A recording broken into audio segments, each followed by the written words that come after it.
New York has accused a bank of laundering money for Iran, and now its stock price is in free fall. I'm Catherine Rampell reporting for Business Day Live.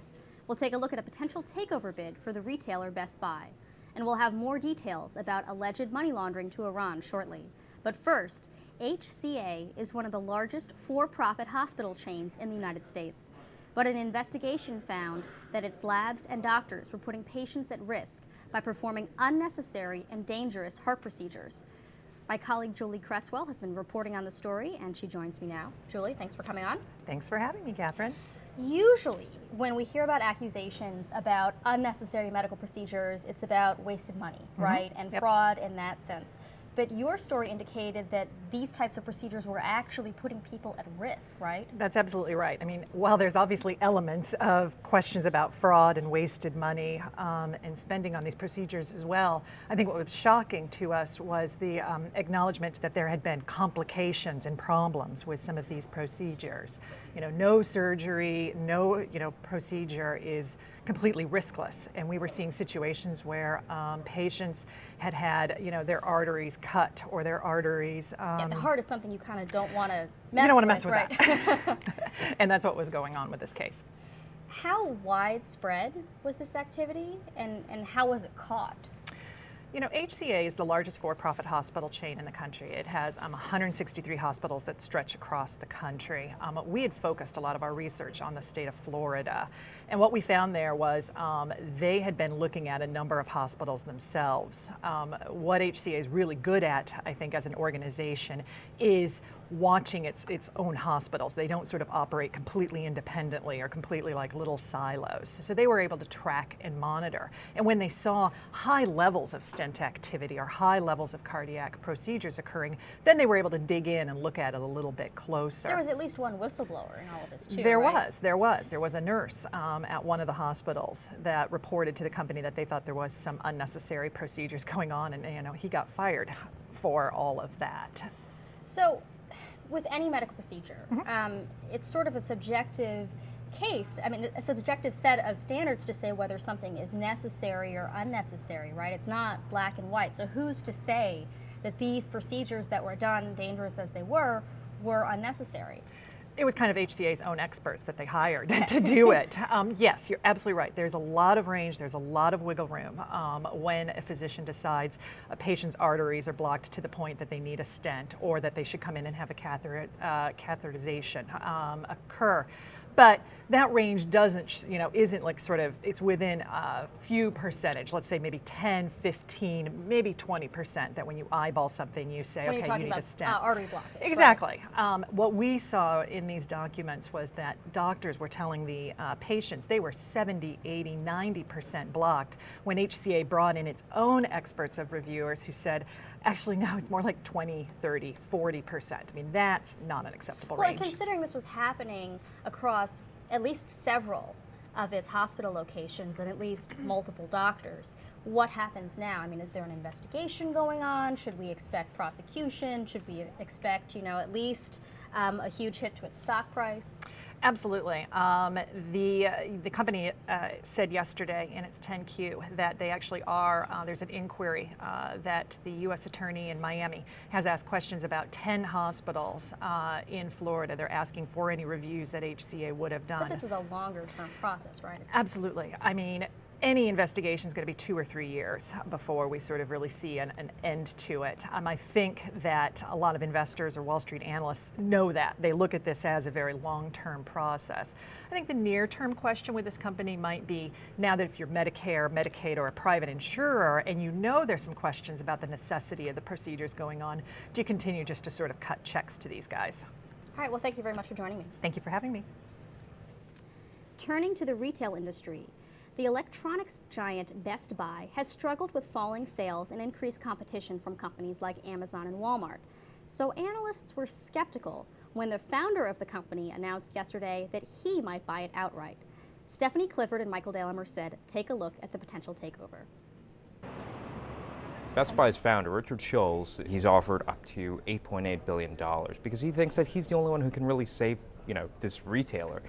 but it seems like he's going to have a lot of problems. I mean, what people say about founders is that they're great at founding a company, they're great at building it, but at a certain point, it's time to hand it off to somebody else. And Schultz, he's really held the reins tightly at Best Buy. He has about $1 billion worth of stock that he's going to contribute to this deal. He needs to raise an extra $2 billion in equity financing. He's got to raise $7 billion in debt financing, which is a lot for a troubled retailer. Yeah, Best Buy has had quite a year. Its profit is down. It's facing sort of competition from Amazon, from online retailers, so there's no clear place where Best Buy should go. The current management, which Schulte is not a part of anymore, thinks that closing down some stores, focusing on the Geek Squad, and doing some other things to kind of get the business back will work. But Schulte seems to think that he has a better idea. He's now talking about bringing in Brad Anderson, who was the former chief executive, along with some other executives that were there under his watch.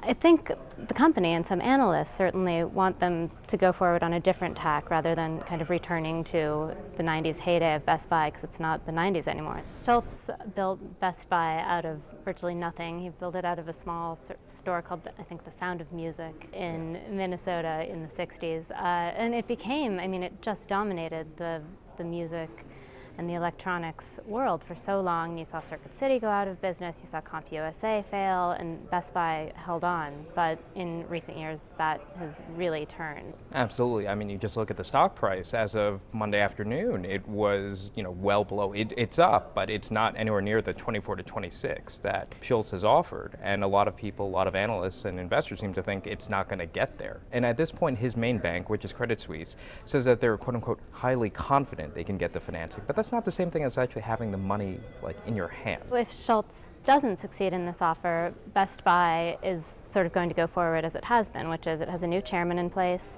it has an interim CEO in place, they're trying to find a new CEO, and they haven't specified exactly what the plans are for kind of moving forward, but they've said they have too much store space, they need to rethink the model a little bit, and they need to cut down on employees as well, and they've had some layoffs already. This actually reminds me a little bit of what happened with Avon, a smaller company. Coty offered to buy them, but they didn't have the financing lined up. Coty thought it could come in and it would be welcomed with open arms, but that didn't quite work out the way it wanted. Avon said, no way, you're offering too little for us, and ultimately Coty walked away. And so we'll have to see if that happens here. This is, again, a very big bite for Schultz to try to make. Finally, the British bank Standard Chartered was charged with complicity in a money laundering scheme yesterday. That sent the bank's shares tumbling and put its executives on the defensive. My colleague Jessica Silver Greenberg joins me now to discuss the case. Jessica, thanks for coming on the show. Thanks for having me. So, explain to me something. This is a British bank, and yet it is being charged with money laundering in the United States. In what sense would a British bank be subject to American laws regarding sanctions on Iran? So the Standard Chartered is a British bank, but because in addition to its headquarters in London, it has operations in New York, and it used those operations, allegedly, as the middleman in the transfer of money to Iran and to, it's actually to other, potentially to other sanctioned countries. It's then subject to the sanctions that are imposed by the federal government. And how high up was this alleged complicity? I mean, is this sort of like a few bad apples on the lower rungs of the company? Is there evidence that the top executives knew what was going on? So that's what's pretty shocking, I think, about this, the order that was issued by Benjamin Losky yesterday. The knowledge and the actually direction that was provided by the very upper echelons of the company, far up within the organization, is pretty well documented. So, for instance, the chief executive of the Americas operation sent an email in 2006 talking about how the dealings with Iran could be very problematic, both for the reputation of the bank and also could lead to criminal liability. So he was aware that some of these actions, these alleged actions, were going on, right? Sure, and he wrote to his supervisors and raised alarms. He got an email that was started with an expletive and then kind of said, who are you Americans to tell us what to do? So there's some evidence that knowledge was, that there were concerns that were quashed. And on top of that, there was a very deliberate strategy that was rolled out as early as 2001 to basically make sure that after sanctions were imposed by President Clinton, by then President Clinton in 1995, the bank had a corporate strategy to ignore those those cover sanctions. up, basically. So how widespread are these types of activities? I mean, is it specific to this particular bank? Has there been evidence that other banks might have been conspiring to engage in the same kinds of money laundering and cover-ups? Yes, I mean it's widespread, or that's the concern, both from the Justice Department, from the Treasury. The reason that there is, so it's interesting because right now, there's certainly heightened concern in the U.S. about money being funneled to terrorist organizations and to fund activities that could put the U.S. in jeopardy.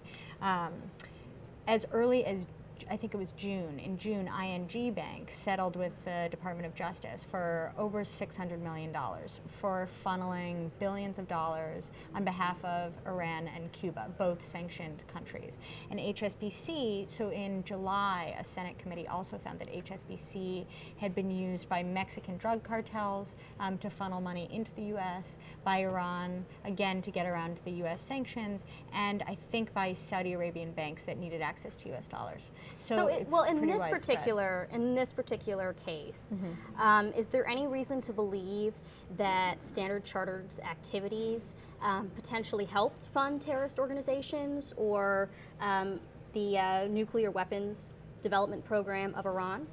So the concern or the thread between the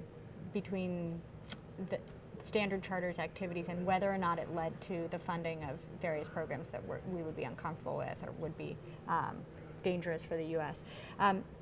What happened, it's a little hazy, but in 2008, so to step back for a second, the kinds of transactions where a non-U.S. entity routes money through a U.S. bank, which then immediately transfers it to another non-U.S. entity, those were allowed. They're called U-turn transactions. They were permitted. They had to be strictly monitored, but they were permitted until 2008, at which point the U.S. suspected that those transactions were being used to fund Iranian banks, and then for nuclear development. So the same banks that were the initial catalyst for the rule change in 2008 are some of Standard Chartered's clients. So there is at least suspicion there. There is a connection, yeah. Well, thanks very much for joining me today. Thanks for having me. That's all for today. Please stay with us online at nytimes.com for our continuing coverage of this and other stories. I'm Catherine Rampell, reporting for Business Day Live. Thanks for watching.